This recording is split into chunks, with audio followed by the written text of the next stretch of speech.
তিন নাম্বার আমাদের জন্য শিক্ষা হচ্ছে তাকওয়ার শিক্ষা। কুরআনুল কারীমের মধ্যে রয়েছে কুতিবা আলাইকুমুস সিয়াম কুতিবা আলাইকুমুস সিয়াম কামা কুতিবা আলাল লাযীনা মিন ক্বাবলিকুম লাআল্লাকুম তাত্তাকুন।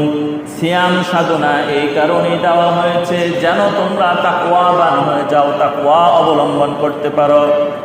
তাহলে রোজা আসলো তাকওয়ার জন্য, ক্ষুধাবীতির জন্য।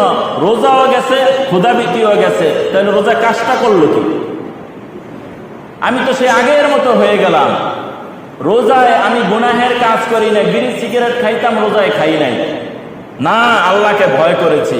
রমজানুল মুবারকে খারাপ কাজ, মিথ্যা কথা বলতাম না, আল্লাহকে ভয় করেছি। না, আমি রোজা রেখেছি।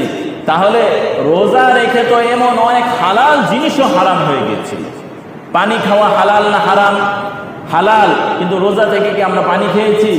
পানি তো খাই নাই। তাহলে রোজার পর সুদ খাওয়া কি হালাল হইব না হারাম হইব? ওটা তো আগের থেকে হারাম, রোজার আগেও হারাম, পরও হারাম।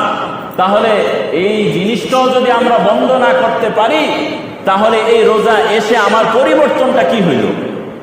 তাহলে প্রতিটা রোজা আমার জন্য একটা বিশেষ বার্তা নিয়ে আসে।